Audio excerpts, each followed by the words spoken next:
সুখ, দুঃখ এবং শক্তি, এই তিন হলো এই সংসারের ত্রিদেবের মতো। আমাদের জীবনে যা কিছু ঘটছে এই তিনটির ভিত্তির উপরেই হচ্ছে। আসলে এই সংসারের একটা নিয়ম আছে, যখনই আপনি কিছু লাভ করেন এই সংসার আপনার পরীক্ষা নেয়। এটা জানার জন্য আপনার পরীক্ষা নেয় যে আপনি যা কিছুই লাভ করেছেন আপনি কি আদৌ সেটার যোগ্য কিনা। ঠিক সেইভাবেই এই সুখ, দুঃখ এবং শক্তি আপনার পরীক্ষা নিয়ে থাকে। যখন সুখ আসে তখন সে আপনার পরীক্ষা নেয় যে আপনার মধ্যে অহংবোধ জাগ্রত হয়নি তো। যদি অহংবোধ চলে আসে তাহলে সুখ সেখানেই সঙ্গ ত্যাগ করে।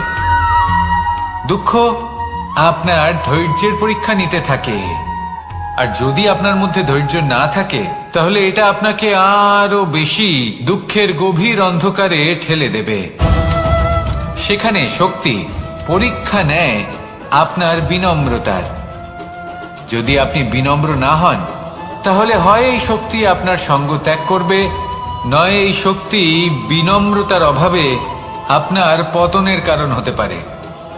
এই সংসারে যে কোনো ব্যক্তি যিনি এই পরীক্ষায় উত্তীর্ণ হয়ে থাকেন এই জীবনে তিনি সাফল্য লাভ করেন।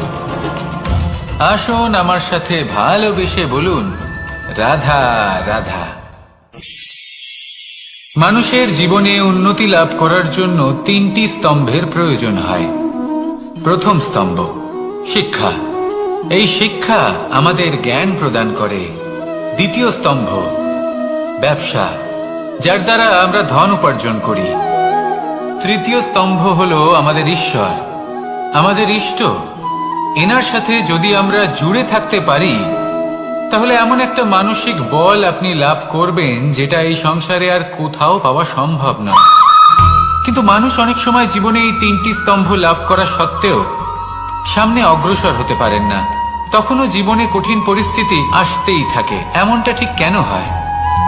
কারণ সে জীবনে এই তিনটি স্তম্ভ লাভ করে নেয়, জীবনে প্রয়োগও করে, কিন্তু তার ভিতের কথা সে ভুলেই যায়। যেমন প্রথম স্তম্ভ অর্থাৎ শিক্ষা। এই শিক্ষার আধার হলো শুভ চেতনা। যদি অন্তরে শুভ চেতনা না থাকে তাহলে এই শিক্ষার কোনো গুরুত্ব থাকে না। দ্বিতীয় স্তম্ভ ব্যবসা। পরিশ্রম করে উপার্জন করতে হবে এই কথাটা আমরা সবাই জানি এবং সবাই চেষ্টাও করি, কিন্তু ব্যবসা করতে করতে আমরা এটা ভুলে যাই আমাদের ব্যবহার কেমন হয়ে পড়েছে। এই ব্যবহার যদি শুভ হয় তাহলে আমাদের উপার্জন আস্তে আস্তে একটা স্থির জায়গায় এসে পৌঁছবে। এবং তৃতীয় স্তম্ভ আমাদের ভগবান। যদি ওনার স্মরণে আপনি যেতে চান তাহলে তার পূর্বে নিজের মা বাবাকে সেবা করুন, তাদের যত্ন করুন, তাদেরকে ভালোবাসুন, কারণ ওনারাই হলেন এই সংসারে আপনার সব থেকে বড় ইষ্ট। তাহলে তিন স্তম্ভের সাথে সাথে তাদের আধারকেও নিজের জীবনে প্রাধান্য দিন। কোনো সমস্যা আসবে না, জীবনে একের পর এক উন্নতি করবেন এবং এই মন প্রসন্ন হয়ে বলবে, রাধা রাধা। আমাদের জীবনে আমরা যখনই এমন কোনো মানুষের সাথে পরিচিত হই যে বয়সে, পদে এবং আর্থিক দিক থেকে আমাদের থেকে পিছিয়ে, তখন আমরা সবাই খুব হীন নজরে তাদের দিকে দেখি। মনেই করি না যে সেই ব্যক্তির নিজস্ব একটা অস্তিত্ব রয়েছে, তার নিজেরও একটা মাহাত্ম্য রয়েছে। আমাদের মনেই হয় না যে আমাদের সামনে দাঁড়িয়ে থাকার যোগ্যতা আছে তাদের। চলুন আপনাকে একটা প্রশ্ন করি, শূন্যের নিজস্ব মূল্য কোথায়? আপনি বলবেন কিছুই না। শূন্যের আবার নিজস্ব মূল্য কোথায়? কিন্তু যখন এই শূন্যই কোনো সংখ্যার সাথে এসে যুক্ত হয়ে যায়, কোনো অঙ্কের সাথে এসে যুক্ত হয়ে যায়, তখন তার মূল্য অনেক গুণ বৃদ্ধি পায়। অর্থাৎ এই শূন্যের মূল্য অবশ্যই আছে। আর আমাদের জীবনেও এমন কিছু ব্যক্তি থাকেন তাদের দেখে মনে হয় যে এদের কোনো মূল্যই নেই, কিন্তু যখন এই ব্যক্তি কারোর সাথে এসে জুড়ে যান তখন তার মূল্য সেই ব্যক্তির বৃদ্ধি ঘটায়। এই সংসারে এমন কোনো ব্যক্তি নেই যার কোনো মূল্য নেই। যদি আমরা ধনুকের কথা বলি তাহলে তার জন্য একটি দড়ির প্রয়োজন হয় যেটি প্রত্যঞ্চা হিসেবে ব্যবহৃত হয়। যদি এই প্রত্যঞ্চা না থাকে তাহলে ধনুকের কোনো মূল্যই থাকে না। যদি প্রত্যঞ্চা না থাকে তাহলে ধনুকের অস্তিত্ব অসম্পূর্ণ থেকে যায়। এই সংসারে যে কোনো ব্যক্তি হোক বা যে কোনো বস্তু হোক, প্রত্যেকের নিজস্ব একটি মূল্য আছে। তার সম্মান করুন, সামনে অগ্রসর হন, আর আমার সাথে ভালোবেসে বলুন, রাধা রাধা। মানুষের জীবনে উন্নতি লাভ করার জন্য তিনটি স্তম্ভের প্রয়োজন হয়। প্রথম স্তম্ভ শিক্ষা। এই শিক্ষা আমাদের জ্ঞান প্রদান করে। দ্বিতীয় স্তম্ভ ব্যবসা, যার দ্বারা আমরা ধন উপার্জন করি। তৃতীয় স্তম্ভ হলো আমাদের ঈশ্বর, আমাদের ইষ্ট। এনার সাথে যদি আমরা জুড়ে থাকতে পারি, তাহলে এমন একটা মানসিক বল আপনি লাভ করবেন যেটা এই সংসারে আর কোথাও পাওয়া সম্ভব নয়। কিন্তু মানুষ অনেক সময় জীবনে এই তিনটি স্তম্ভ লাভ করা সত্ত্বেও সামনে অগ্রসর হতে পারেন না। তখনও জীবনে কঠিন পরিস্থিতি আসতেই থাকে। এমনটা ঠিক কেন হয়? কারণ সে জীবনে এই তিনটি স্তম্ভ লাভ করে নেয়, জীবনে প্রয়োগও করে, কিন্তু তার ভিতের কথা সে ভুলেই যায়। যেমন প্রথম স্তম্ভ অর্থাৎ শিক্ষা। এই শিক্ষার আধার হলো শুভ চেতনা। যদি অন্তরে শুভ চেতনা না থাকে, তাহলে এই শিক্ষার কোনো গুরুত্ব থাকে না। দ্বিতীয় স্তম্ভ ব্যবসা। পরিশ্রম করে উপার্জন করতে হবে, এই কথাটা আমরা সবাই জানি এবং সবাই চেষ্টাও করি। কিন্তু ব্যবসা করতে করতে আমরা এটা ভুলে যাই আমাদের ব্যবহার কেমন হয়ে পড়েছে। এই ব্যবহার যদি শুভ হয়, তাহলে আমাদের উপার্জন আস্তে আস্তে একটা স্থির জায়গায় এসে পৌঁছবে। এবং তৃতীয় স্তম্ভ আমাদের ভগবান। যদি ওনার স্মরণে আপনি যেতে চান, তাহলে তার পূর্বে নিজের মা বাবাকে সেবা করুন, তাদের যত্ন করুন, তাদেরকে ভালোবাসুন, কারণ ওনারাই হলেন এই সংসারে আপনার সব থেকে বড় ইষ্ট। তাহলে তিন স্তম্ভের সাথে সাথে তাদের আধারকেও নিজের জীবনে প্রাধান্য দিন। কোনো সমস্যা আসবে না, জীবনে একের পর এক উন্নতি করবেন এবং এই মন প্রসন্ন হয়ে বলবে, রাধা রাধা। মানুষের এই সংসারে জীবনযাপন করার জন্য কিছু জিনিসের প্রয়োজন পড়ে। এমন কিছু আবেগ, এমন কিছু বস্তু আছে যেগুলো তার প্রয়োজন হয়। কিন্তু সব থেকে বেশি যে জিনিসটা তার প্রয়োজন হয়, সেটা হলো সম্মানের। আমাদের ভালো লাগে যখন কেউ আমাদের সম্মান করে। আমরা কাউকে সম্মান করলে তারও সেটা ভালো লাগে। কিন্তু আপনি দেখবেন যে সংসারে বেশিরভাগ মানুষ দুটি মাপদণ্ডের ভিত্তিতে সম্মান করেন। হয় বয়স দেখে করেন বা উপার্জন দেখে, অর্থাৎ সেই ব্যক্তি কতটা উপার্জন করেন।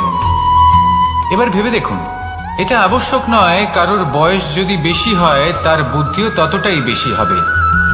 আবশ্যক এটাও নয় যে কোনো ব্যক্তি যদি অত্যন্ত ধনী হন বা তার মনও নির্মল হবে বা তিনি সৎকর্ম করবেন বা এমন কোনো কর্ম করবেন যাতে উনি সম্মান লাভ করতে পারেন। হতে পারে উনি ধনী কিন্তু দুশ্চরিত্র। সেই জন্য বয়স বা উপার্জন দেখে কোনো ব্যক্তিকে সম্মান করবেন না। কর্ম দেখুন। যদি গভীরভাবে ভেবে দেখেন, তাহলে দেখবেন যদি কোনো মানুষ কোনো সৎকর্ম করেন, তাহলে তার প্রতি হৃদয় থেকে সম্মান জাগ্রত হয়। এটাই হলো সেই সম্মান যা অর্জন করতে হবে। বয়স আজ আছে, কাল আরো বৃদ্ধি পাবে। উপার্জন আজ আছে, কাল সেটা কমে যেতেও পারে। কিন্তু যদি আপনি নিরন্তর শুভকর্ম করতে থাকেন, তাহলে আপনি মৃত্যুর পরেও অমর হয়ে থাকবেন। আসুন আমার সাথে ভালোবেসে বলুন, রাধা রাধা। ভয়ের সাথে আমরা সবাই পরিচিত, কষ্টও আমরা সবাই পেয়েছি। কখনো কখনো আমরা অসুস্থ হয়ে পড়ি, আর এমন সময় হলে মাতার মমতা, কখনো বাবার স্নেহ, কখনো বন্ধুদের পাশে থাকার অনুভূতি আমাদের রোগ নিরাময়ে সাহায্য করে। কখনো যদি আমরা নিরাশ হয়ে পড়ি, তখন যদি আমাদের কোনো আপনজন আমাদের দুটো ভালো কথা বলে, তখন আমাদের মনোবল বেড়ে যায়। ঠিক তেমন সংসারের এই রঙ্গমঞ্চে যদি আপনি পীড়িত অনুভব করেন, কিছু শুভ কথা আলোচনা করুন, কিছু স্তুতি গান করুন, কিছু মুহূর্তের জন্য হলেও নিজের ইষ্টদেবের কথা স্মরণ করুন আর প্রার্থনা করুন। সাহস বাড়বে, শক্তিও বৃদ্ধি পাবে, এবং সামনে এগিয়ে চলার পথও দেখতে পাবেন।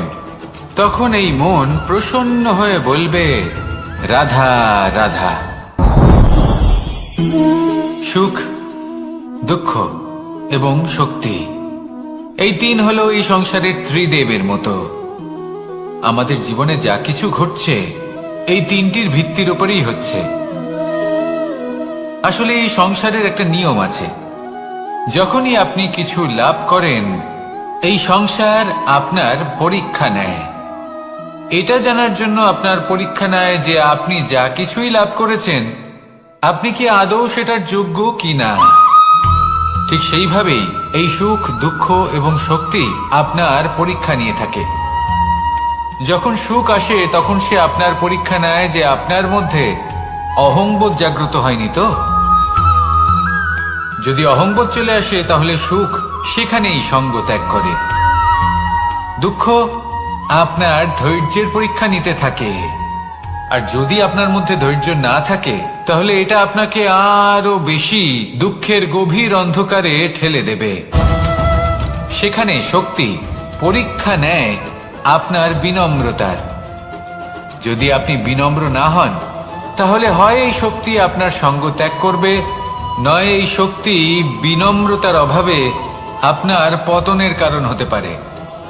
এই সংসারে যে কোনো ব্যক্তি যিনি এই পরীক্ষায় উত্তীর্ণ হয়ে থাকেন এই জীবনে তিনি সাফল্য লাভ করেন। আসুন আমার সাথে ভালোবেসে বলুন, রাধা রাধা। ভয়ের সাথে আমরা সবাই পরিচিত, কষ্টও আমরা সবাই পেয়েছি। কখনো কখনো আমরা অসুস্থ হয়ে পড়ি, আর এমন সময় হলে মাতার মমতা, কখনো বাবার স্নেহ, কখনো বন্ধুদের পাশে থাকার অনুভূতি আমাদের রোগ নিরাময়ে সাহায্য করে। কখনো যদি আমরা নিরাশ হয়ে পড়ি, তখন যদি আমাদের কোনো আপনজন আমাদের দুটো ভালো কথা বলে তখন আমাদের মনোবল বেড়ে যায়। ঠিক তেমন সংসারের এই রঙ্গমঞ্চে যদি আপনি পীড়িত অনুভব করেন, কিছু শুভ কথা আলোচনা করুন, কিছু স্তুতি গান করুন, কিছু মুহূর্তের জন্য হলেও নিজের ইষ্টদেবের কথা স্মরণ করুন আর প্রার্থনা করুন। সাহস বাড়বে, শক্তিও বৃদ্ধি পাবে এবং সামনে এগিয়ে চলার পথও দেখতে পাবেন। তখন এই মন প্রসন্ন হয়ে বলবে, রাধা রাধা। এই সংসারে কখনো কোনো ব্যক্তিকে তার বাইরের পোশাক দেখে বিচার করার চেষ্টা করবেন না, এটা খুব বড় ভুল করবেন। যেমন আমরা জীবনে অনেক সময় এমন করি, ধরুন কোথাও একটা গাছ দেখলাম, খুব বিশাল আকারের একটা গাছ যেটা মাটির থেকে অনেক উঁচুতে পৌঁছে গেছে, যার বিশাল শাখা আছে। সেগুলো দেখে আমরা ভাবি যে এই গাছে হয়তো কত সুস্বাদু ফল আছে, আমরা সেই গাছের পরিচর্যা করতে থাকি। আবার অন্যদিকে হলো একটি তৃণ যেটা মাটি থেকে কিছুটা উঁচুতে পৌঁছেছে, কিন্তু সেই তৃণর নিচে, মাটির নিচে অত্যন্ত সুস্বাদু ফল বা সবজি জন্ম নেয়, যা আমাদের স্বাস্থ্যের পক্ষে অত্যন্ত উপকারী। সেই জন্য কখনো আবরণ দেখে কাউকে বিচার করতে চেষ্টা করবেন না। তার বদলে এটা বোঝার চেষ্টা করুন যে আপনার সামনে যে ব্যক্তি আছে বা বস্তু আছে তার বিশেষত্ব কি। যদি এই বিশেষত্ব বোঝার ক্ষমতা আপনি অর্জন করেন, যদি এই শিল্প আপনি নিজের ভেতরে জাগ্রত করেন, তাহলে এই সংসারে বিশেষত্ব কি সেটা আপনি জানতে পারবেন। আর এই সমস্ত খেলা দৃষ্টি থেকে নয়, দৃষ্টিভঙ্গি থেকে জন্ম নেয়। দৃষ্টিভঙ্গি সবসময় শুভ রাখুন আর আমার সাথে ভালোবেসে বলুন, রাধা রাধা।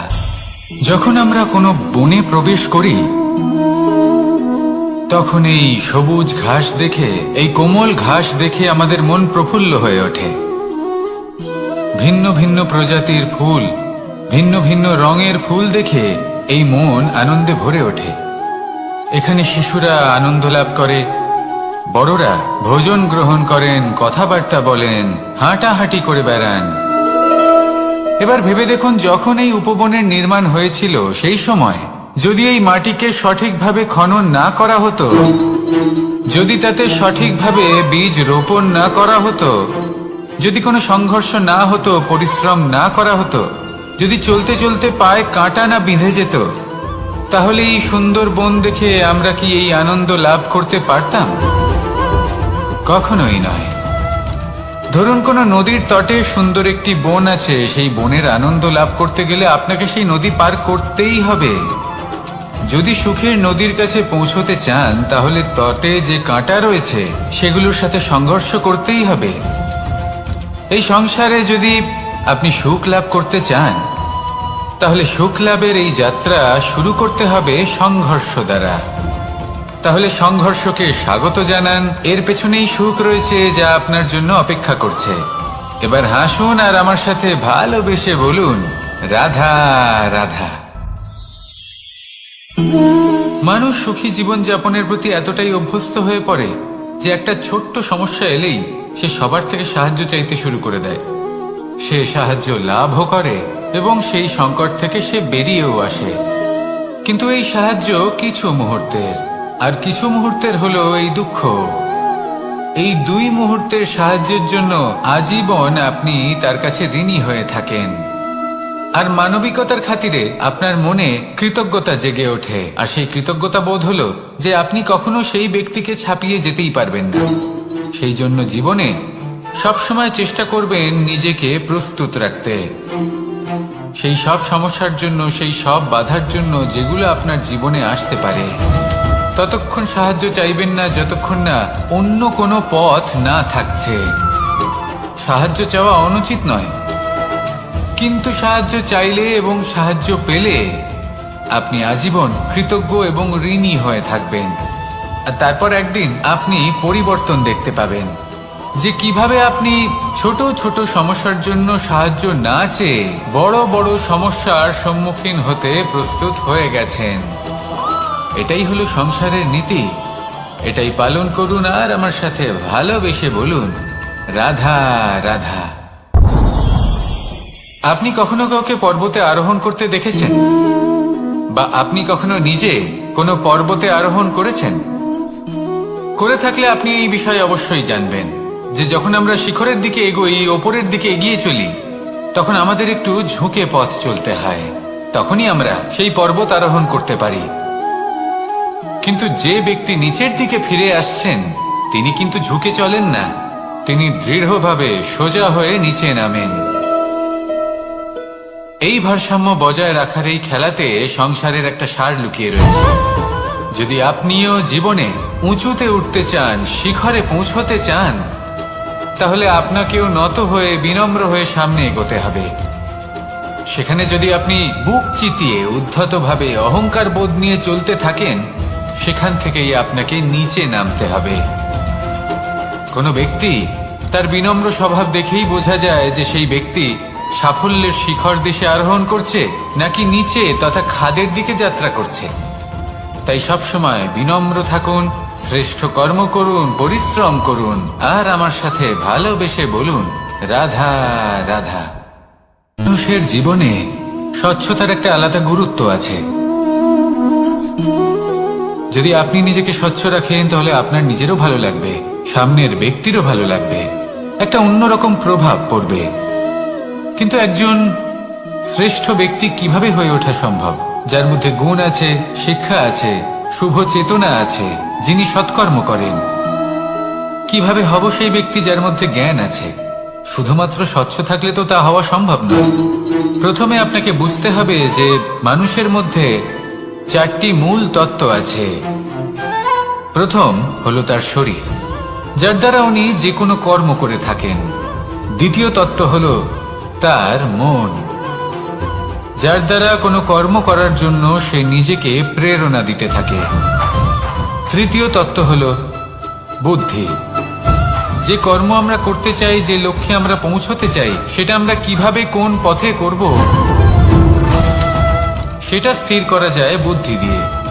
আর চতুর্থ তত্ত্ব হলো আত্মা। আত্মা হলো এমন এক তত্ত্ব যার কোনো সমাপ্তি নেই। আত্মা হলো অজয়, কিন্তু এরও শুদ্ধিকরণের প্রয়োজন হয়। এই চারটি তত্ত্বের শুদ্ধিকরণ করতে থাকুন, এতে নির্মল রাখুন, শুদ্ধ রাখুন। এবং এটা কিভাবে হবে? শুভ চেতনা দ্বারা, জ্ঞানের দ্বারা, এবং সব থেকে বেশি গুরুত্বপূর্ণ প্রেমের দ্বারা। আসুন আমার সাথে ভালোবেসে বলুন, রাধা রাধা। এই জীবনে তিনটি গুরুত্বপূর্ণ শব্দ আছে যা বোঝা আমাদের কাছে খুব গুরুত্বপূর্ণ, এবং এই তিনটি শব্দের নিজস্ব অর্থ আছে। প্রথম হলো সঙ্গবদ্ধতা, অর্থাৎ একসাথে মিলে কাজ করতে হবে, একসাথে মিলে পরিশ্রম করতে হবে, সামনে এগোতে হবে। এরকম করতে পারলে আপনার শক্তি বৃদ্ধি পাবে, আপনার ক্ষমতা বৃদ্ধি পাবে, আপনি এগোতে পারবেন এবং অনেক দূরে যেতে পারবেন। দ্বিতীয় হলো আত্মবিশ্বাস। হেরে যাওয়া বস্তুও আবার জিতে নিতে পারবেন। যদি আপনার নিজের আত্মবিশ্বাস থাকে তাহলে আপনি কখনো পরাজিত হবেন না। এবং তৃতীয় হলো অহংকার। জয়লাভ করার পরেও কিন্তু এটা আপনাকে পরাজিত করতে পারে। সেই জন্য জীবনে সঙ্গবদ্ধ হন, আত্মবিশ্বাস রাখুন, কিন্তু কখনোই অহংকার করবেন না। এই অহংকার আপনার থেকে সবকিছু কেড়ে নিতে পারে। এই অহংকারের জন্যই মথুরাপতি কংস নিজের পতনের দিকে অগ্রসর হয়েছিলেন। এই অহংকারকে ত্যাগ করুন আর আমার সাথে ভালোবেসে বলুন, রাধা রাধা। এই সংসারে সব থেকে বেশি কঠিন কাজ কোনটা? কেউ বলবেন যুদ্ধ করা, কেউ বলবেন ধন অর্জন করা, আবার কেউ বলবেন জ্ঞান অর্জন করা সব থেকে বেশি কঠিন। এবার প্রত্যেক ব্যক্তির নিজস্ব অভিজ্ঞতা আছে আর সেই অনুসারে তার নিজস্ব একটা উত্তর আছে। সাধারণভাবে দেখতে গেলে এই সংসারে সব থেকে কঠিন হলো তপস্যা করা, অর্থাৎ সব কিছু ত্যাগ করে তপস্যায় নিজেকে বিলীন করে দেওয়া। এবার এর থেকে বেশি কঠিন এই সংসারে আর কি বা হতে পারে? এই সংসারে, এই সমাজে, নিজের পরিবারের মধ্যে থেকেও ধৈর্য ধরে সামনে অগ্রসর হওয়া, এটা হলো সব থেকে কঠিন কাজ। কারণ যখন আপনি তপস্যা করেন তখন সেখানে আপনার ধৈর্য ভাঙার মতো কেউ থাকেন না, না কোনো বন্ধু, না কোনো আত্মীয়, না কোনো শত্রু, কেউ না। কিন্তু যখন আপনি এই সমাজে, এই পরিবারে থাকেন, কোনো না কোনো ব্যক্তি এসে আপনার ধৈর্যের বাঁধ ভেঙে দেওয়ার ক্ষমতা রাখেন। তারা আপনার ধৈর্যের বাঁধ ভেঙে দেয়, আর কখনো কখনো তারা অনিচ্ছাকৃতভাবেই সেটা করে থাকেন। কারণ তাদের মানসিকতা আপনার থেকে আলাদা, তাদের কর্ম আপনার থেকে আলাদা, তাদের দৃষ্টিভঙ্গি আপনার থেকে আলাদা, জীবন যাপন আপনার থেকে আলাদা। সেক্ষেত্রে আপনি ধৈর্যচ্যুত হন, প্রসন্নতা আপনার থেকে ছিনিয়ে নেওয়া হয়। সেই জন্য এই সংসারে, এই পরিবারের থেকেও ধৈর্য ধরে সামনে অগ্রসর হওয়া কোনো পর্বতের শিখরে গিয়ে তপস্যা করার থেকেও অনেক বেশি কঠিন। আর যে ব্যক্তি এই সমাজেই, এই পরিবারে, সেই সকল মানুষের মধ্যে থেকে গিয়েও ধৈর্য ধরে অগ্রসর হতে থাকেন, যারা এই কাজটা শিখে নিতে পারেন, তারাই কিন্তু জীবনে আনন্দ লাভ করতে পারেন। এই ধৈর্যই শেষে আপনার জীবনে প্রসন্নতা বহন করে আনবে। তাই ধৈর্য ধরে জীবনের পথে অগ্রসর হন আর আমার সাথে ভালোবেসে বলুন, রাধা রাধা। আমরা যখনই কোনো গাছের চারা রোপণ করি তখন সবার আগে পরীক্ষা করে দেখি যে যেখানে আমরা চারা রোপণ করতে চলেছি সেখানকার মাটি আদৌ উর্বর কিনা, সেই মাটি সেই চারাকে বাড়তে সাহায্য করবে কিনা। যখন একটা চারা রোপণের আগে আমরা এত কিছু ভাবতে পারি, তাহলে কাউকে বিশ্বাস করার আগে আমরা কেন ভাবি না? জীবনে কখনো এই বিশ্বাসরূপী চারা কোথাও রোপণ করার আগে বোঝার চেষ্টা করুন যে যার উপর আপনি বিশ্বাস করতে চলেছেন সে কি আদৌ আপনার বিশ্বাসের যোগ্য কি না। ভেবে দেখুন সেই ব্যক্তি ভবিষ্যতে গিয়ে আপনার বিশ্বাস ভাঙতে পারে কিনা। এটাও ভেবে দেখুন যে যাকে আপনি বিশ্বাস করতে চলেছেন তাকে আপনি বিশ্বাস করলে নিজের জীবনের উদ্দেশ্যে আপনি অগ্রসর হতে পারবেন কিনা। আর তার জন্য প্রয়োজন সঠিক সিদ্ধান্ত, পরখ করা, কোনটা উচিত কোনটা অনুচিত সেটা বোঝা। আর তাতে কিন্তু আপনি সন্দেহবাতিক হবেন না, তাতে আপনি আরো নিপুণ হয়ে উঠবেন।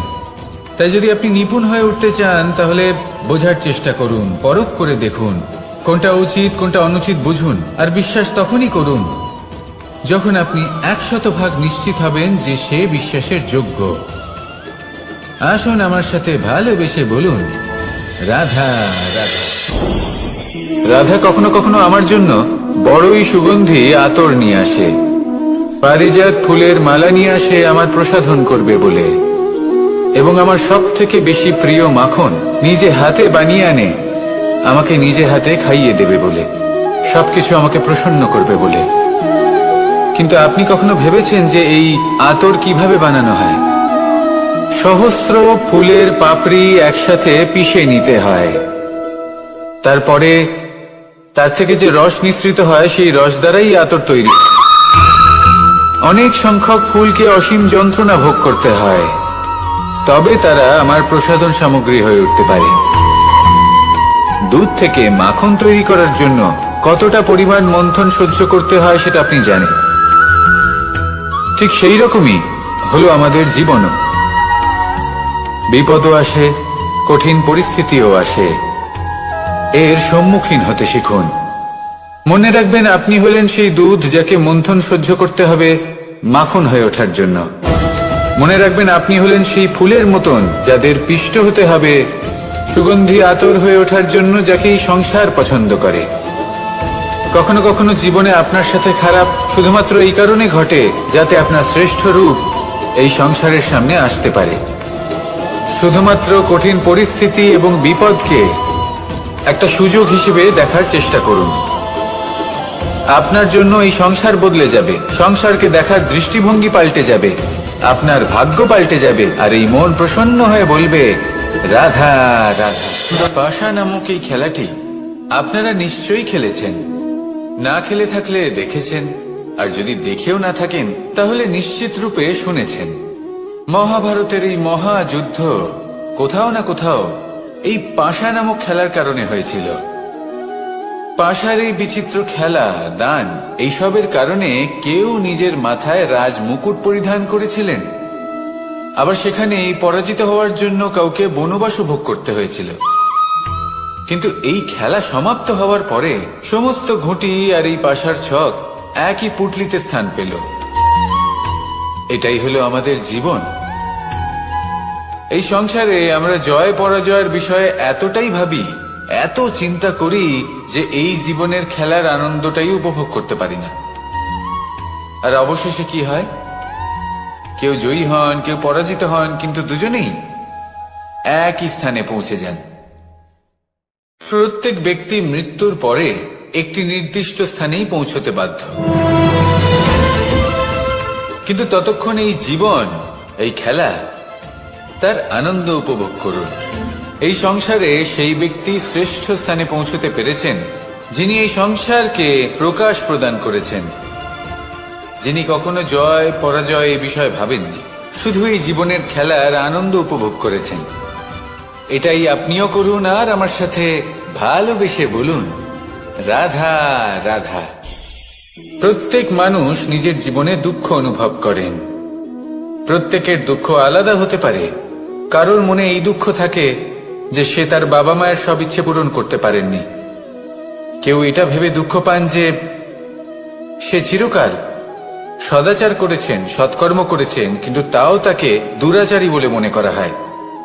কেউ এটা ভেবেও দুঃখ পান যে তার সামনে যে ব্যক্তি রয়েছেন তার চোখে তিনি শত্রু হয়ে উঠেছেন বা দুষ্ট হয়ে উঠেছেন, যেখানে তিনি হয়তো কোনো অনুচিত কাজই করেননি। এবার এই সমস্ত বিষয় নিয়ে ভেবে নিজের ব্যক্তিত্ব নিয়ে সন্দেহ প্রকাশ করবেন না। যদি নিজের ব্যক্তিত্ব নিয়ে কোনো সন্দেহ থেকে থাকে তাহলে কর্ম সংক্রান্ত প্রশ্ন করুন যে আপনি যা করেছেন তাতে কি উচিত ছিল, কি অনুচিত ছিল।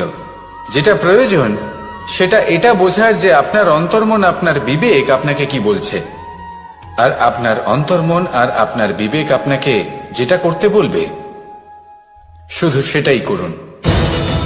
আর তারপরে এই সংসার কি বলবে, কি ভাববে সেসব নিয়ে ভাবতে যাবেন না, কারণ এই সংসার তো ঈশ্বরকেও প্রশ্ন করে থাকে, ঈশ্বরকেও দোষী মনে করে। কখনো কখনো যখন কোনো ঘটনা মানুষের ইচ্ছা অনুযায়ী ঘটে না, তখন মানুষ এটা বলে যে হে ঈশ্বর, আপনি আমার পাশে থাকলেন না, আপনি বড়ই কঠোর, এটা আপনার দোষ। যেখানে বেশিরভাগ সময় হয়তো সে নিজেই নিজের কর্মফল ভোগ করছে, আর কখনো কখনো ঈশ্বর হয়তো তার জন্য আরো ভালো কোনো পরিকল্পনা করে রেখেছেন, কিন্তু মানুষ সেটা বুঝতে পারে না। তাই দিনের শেষে যেটা প্রয়োজন সেটা হলো নিজের মনের কথা বুঝতে হবে।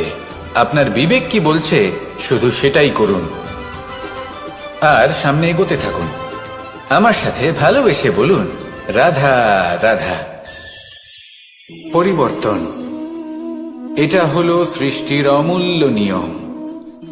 এই সংসারে সবকিছু সময়ান্তরে পরিবর্তিত হয়, এই সময়ও পরিবর্তিত হয়। পরিবর্তন চিরকাল হয়ে এসেছে আর চিরকাল হতে থাকবে, কিন্তু এবার আমরা সেই পরিবর্তন কিভাবে লাভ করব যেটা আমাদের প্রয়োজন, যেটা আমরা চাই। আমরা জীবনে বিকাশ চাই। এই বিকাশ কিভাবে লাভ করতে পারি? এই প্রকৃতি কিন্তু আমাদের অত্যন্ত উত্তম উদাহরণ দিয়ে বুঝিয়েছে। একটি বিন্দুর উদাহরণ দিয়েছে যা ভবিষ্যতে একটা বিশাল নদীর আকার ধারণ করে। এটা কিভাবে হয়? মেঘ থেকে একটি বিন্দু ঝরে পড়ে সেই পর্বতের ওপর যেখানে হিম আছে। সেই হিমের সংস্পর্শে আসা মাত্র সেই বিন্দুর সাথে আরো বেশ কিছু বিন্দু যুক্ত হয়, তারপর তারা অগ্রসর হয়, আরো কিছু বিন্দু যুক্ত হয়, আস্তে আস্তে একটা ক্ষীণ ধারার রূপ ধারণ করে, এবং সেটাই ভবিষ্যতে আরো এগোতে থাকে। অনেকটা যাওয়ার পর যখন অনেক সংখ্যক বিন্দু একসাথে যুক্ত হয়, তখন সেটা বিশাল নদীর আকার ধারণ করে। এবার আমরা মানুষ বলে আমাদের সাথে এই নিয়মের অন্যথা হয় তা নয়। আমরাও এই প্রকৃতির অংশ, আমাদের ক্ষেত্রেও একই নিয়ম প্রযোজ্য। যখন পরিশ্রম করে অনেক সংখ্যক বিন্দু আমরা একত্রিত করব, তখনই পরিবর্তনের নদী প্রবাহিত হবে। প্রয়োজন হলো নিরন্তর পরিশ্রম করা এবং ধৈর্য ধরা। এটা করতে থাকুন, জীবনে সবকিছু লাভ করতে পারবেন, কারণ প্রকৃতি আমাদের এটাই শিখিয়েছে, আর আমরা এই ব্রহ্মরই একটি অংশ, যার দ্বারা এই ব্রহ্মাণ্ড নির্মিত। আসুন আমার সাথে ভালোবেসে বলুন, রাধা রাধা। কখনো এই প্রকৃতির দিকে তাকিয়ে থাকবেন। এই প্রকৃতি অনেক ধরনের শিক্ষা দেয়। কোন একটা গাছকে দেখুন কিভাবে সে মাটি থেকে জল শুষে নেয়। সে ঝড় হোক বা হোক কড়া রোদ সব সহ্য করে, এবং অবশেষে সে ফল ধারণ করে। আর সেই ফল উৎপন্ন করার পরে সে ফল কিন্তু সে নিজে গ্রহণ করে না, এই সংসারকে প্রদান করে, যাতে পশু পাখি মানুষ তারা এই ফল গ্রহণ করে শক্তিশালী হয়ে উঠতে পারে, সুস্থ থাকতে পারে।